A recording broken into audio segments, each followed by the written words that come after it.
نحمدہ و نصلی و نسلم علی رسولہ الکریم اما بعد فاعوذ باللہ من الشیطان الرجیم بسم اللہ الرحمن الرحیم۔ سامعین محترم، آپ علامات قیامت کا ذکر سماعت فرما رہے ہیں۔ علامات قیامت میں سے ایک خاص اور بڑی علامت یہ بھی ہے کہ قیامت کے قریب کعبۃ اللہ کو منہدم کر دیا جائے گا۔ اس ضمن میں آئیے احادیث مبارکہ کی روشنی میں جانتے ہیں۔ حضرت ابو ہریرہ رضی اللہ تعالیٰ عنہ سے روایت ہے کہ رسول اللہ صلی اللہ علیہ وآلہ وسلم نے ارشاد فرمایا، خانہ کعبہ کو اہل حبشہ میں سے 2 باریک پنڈلیوں والا اجاڑ دے گا۔ العیاذ باللہ، نعوذ باللہ من ذالک۔ یہ صحیح بخاری اور صحیح مسلم کی متفق علیہ حدیث ہے۔ اس کے علاوہ سنن نسائی میں بھی اس کو رقم کیا گیا، امام احمد بن حنبل رحمۃ اللہ تعالیٰ علیہ کی المسند میں بھی، امام حاکم کی المستدرک میں، اور ابن ابی شیبہ نے بھی اس کو رقم کیا ہے۔ اسی طرح امیر المومنین امام المتقین حضور مولا علی علیہ السلام سے روایت ہے کہ تم لوگ اس گھر کا زیادہ سے زیادہ طواف کیا کرو، کیونکہ میں ایک آدمی کو دیکھ رہا ہوں جو گنجا ہے، کان چھوٹے ہیں، پنڈلیاں باریک ہیں، وہ پھاوڑے سے بیت اللہ کو منہدم کر رہا ہے۔ اس قول مبارک کو ابن ابی شیبہ نے رقم کیا، یہ جلد 7 ہے اور اس کا حوالہ نمبر 460 ہے۔ اسی طرح حضرت عبداللہ بن عمر بن عاص سے روایت ہے، انہوں نے بھی اسی انداز میں فرمایا کہ میں ایک ایسے آدمی کو دیکھ رہا ہوں جو کعبۃ اللہ کو منہدم کر رہا ہے، اہل حبشہ میں سے ہے، یہ گنجا ہے اور اس کے ایک ٹخنے میں کجی ہے۔ اس کو بھی ابن ابی شیبہ نے رقم کیا اور اس کا حوالہ نمبر بھی 460 ہے، جبکہ یہ جلد 7 ہے۔ حضرت کعب احبار سے روایت ہے کہ حبشی خانہ کعبہ کو منہدم کر دیں گے اور مقام ابراہیم کو اٹھا لیں گے، اسی وقت انہیں پکڑ لیا جائے گا اور اللہ تعالیٰ انہیں ہلاک کر دیں گے۔ کتاب الفتن میں اس روایت کا نمبر 1398 ہے۔ اسی طرح ابن ہیشم سے روایت ہے کہ انہوں نے حضرت عبد الرحمن بن عمر سے یہ روایت کیا کہ حبشی حضرت عیسیٰ علیہ السلام کے نزول کے بعد نکلیں گے، سیدنا عیسیٰ علیہ السلام ایک دستہ روانہ کریں گے تو حبشی شکست کھا جائیں گے۔ کتاب الفتن میں اس روایت کا نمبر 1399 ہے۔ حضرت ابو ہریرہ رضی اللہ تعالیٰ عنہ سے مروی ہے کہ رسول اللہ صلی اللہ علیہ وآلہ وسلم نے ارشاد فرمایا، اہل حبشہ بیت اللہ کو اس طرح اجاڑ دیں گے کہ پھر یہ کبھی آباد نہ ہوگا، یہی لوگ بیت اللہ کا خزانہ نکالیں گے۔ کتاب الفتن میں اس روایت کا نمبر 1400 ہے۔ اسی طرح حضرت عبداللہ بن عمر بن عاص سے یہ روایت ہے کہ بیت اللہ کو 2 مرتبہ منہدم کیا جائے گا اور تیسری مرتبہ حجر اسود کو آسمانوں پر اٹھا لیا جائے گا۔ اس روایت کو بھی ابن ابی شیبہ نے رقم کیا، جلد 7 ہے اور حوالہ نمبر 461 ہے۔ آپ ہی سے روایت ہے کہ مسلمان ان حبشیوں کے پیچھے نکلیں گے اور ان کے قدموں کے نشانات سے ان کو ڈھونڈ نکالیں گے۔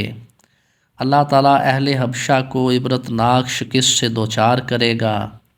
مسلمان انہیں قتل بھی کریں گے اور جو زندہ بچے گا اس کو گرفتار بھی کر لیں گے، یہاں تک کہ اس روز ایک حبشی آدمی ایک کمبل میں بیچ دیا جائے گا۔ کتاب الفتن میں اس روایت کا نمبر 1407 ہے۔ سامعین محترم، ان روایات سے ہم نے یہ جانا کہ وہ پہلا گھر جو روئے زمین پر اللہ تعالیٰ کی عبادت کے لیے بنایا گیا، اور یہ بالکل بیت المعمور کے نیچے ہے، اور اس ضمن میں ایک بڑی خاص روایت ہے کہ اللہ رب العزت نے جب فرشتوں کو یہ حکم دیا کہ وہ حضرت آدم علیہ السلام کو سجدہ کریں، تو فرشتوں نے حضرت آدم علیہ السلام کی خلافت پر اعتراض کیا ان الفاظ کے ساتھ: اعوذ باللہ من الشیطان الرجیم، بسم اللہ الرحمن الرحیم، وَإِذْ قَالَ رَبُّكَ لِلْمَلَائِكَةِ إِنِّي جَاعِلٌ فِي الْأَرْضِ خَلِيفَةً قَالُوا أَتَجْعَلُ فِيهَا مَن يُفْسِدُ فِيهَا وَيَسْفِكُ الدِّمَاءَ وَنَحْنُ نُسَبِّحُ بِحَمْدِكَ وَنُقَدِّسُ لَكَ۔ یعنی فرشتوں نے حضرت آدم علیہ السلام کی خلافت عرضی پر یوں اعتراض کیا کہ باری تعالیٰ قالو بولے، اتجعل فیہا، کیسے شخص کو خلیفہ بنائے گا، من یفسد فیہا، جو زمین میں فساد کرے گا، ویسفک الدماء، اور خون ریزیاں کرے گا، جبکہ نحن نسبح بحمدک، ہم تو تیری برابر تسبیح بیان کرتے ہیں، وَنُقَدِّسُ لَكَ، اور ہمیشہ آپ کی تقدیس بیان کرتے ہیں۔ سامعین محترم، بڑی خاص اور لطیف بات یہ ہے کہ فرشتوں نے حضرت آدم علیہ السلام کی اولاد میں سے آنے والے کفار و منافقین کے کرتوتوں کی وجہ سے حضرت آدم علیہ السلام کی خلافت پر اعتراض کیا۔ چنانچہ اس اعتراض کو اللہ تعالیٰ نے کئی طریقوں سے اور کئی ذرائع سے رد کیا۔ پہلی بات تو یہ ارشاد فرمائی، قال انی اعلم ما لا تعلمون، فرمایا جو میں جانتا ہوں تم نہیں جانتے۔ اور پھر یہ بھی اللہ رب العزت نے ارشاد فرمایا کہ اچھا اگر تم سچے ہو تو پھر فلاں فلاں چیز کے نام بتاؤ، جبکہ دوسری طرف حضرت آدم علیہ السلام کے دل میں ان تمام چیزوں کے نام القاء کر دیے۔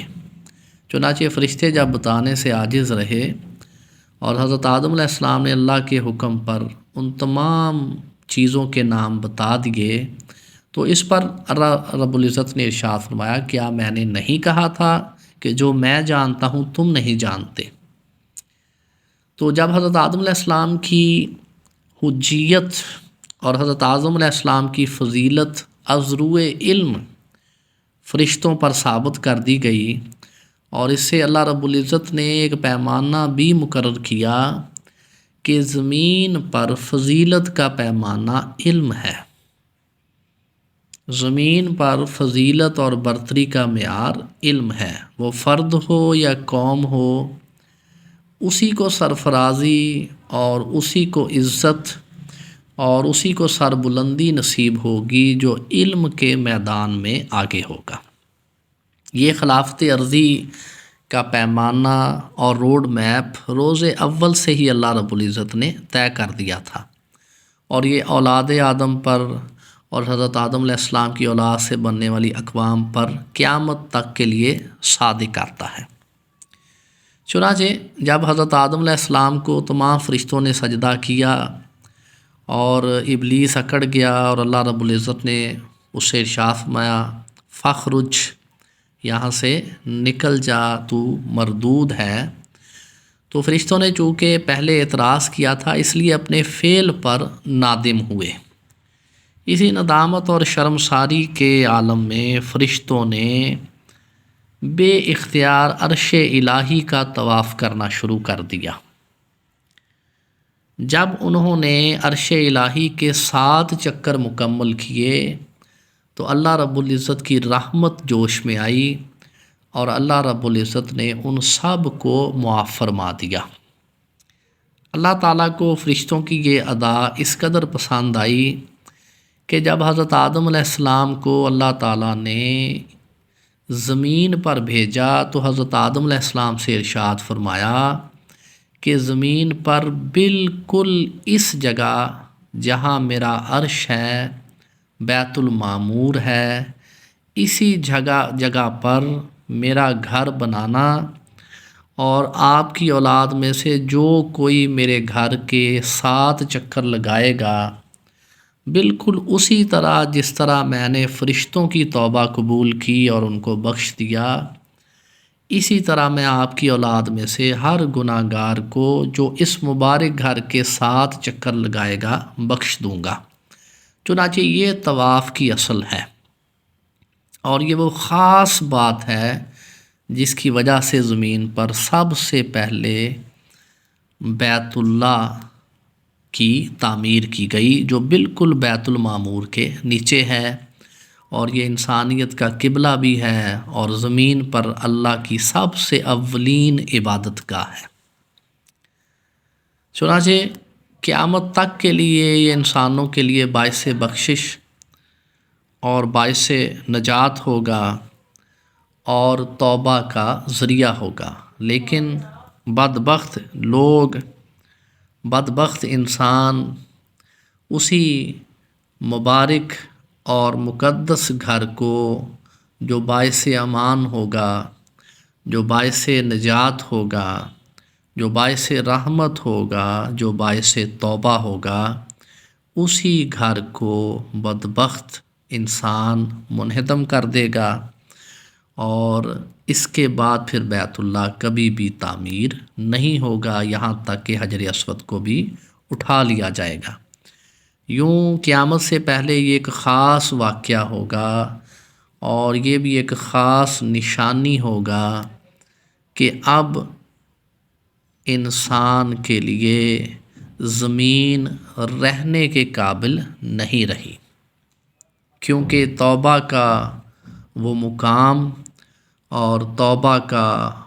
وہ مسکن ہی بدبخت انسان اپنے ہاتھوں سے منہدم کر دے گا۔ سامعین محترم، آج کی قسط میں ہم نے بیت اللہ کے انہدام کے حوالے سے جانا کہ کس طرح قرب قیامت میں حبشیوں میں سے ایک بدبخت شخص بیت اللہ کا انہدام کرے گا۔ اگلی قسط میں ہم انشاءاللہ کچھ مزید علامات قیامت کا ذکر کریں گے۔ والسلام۔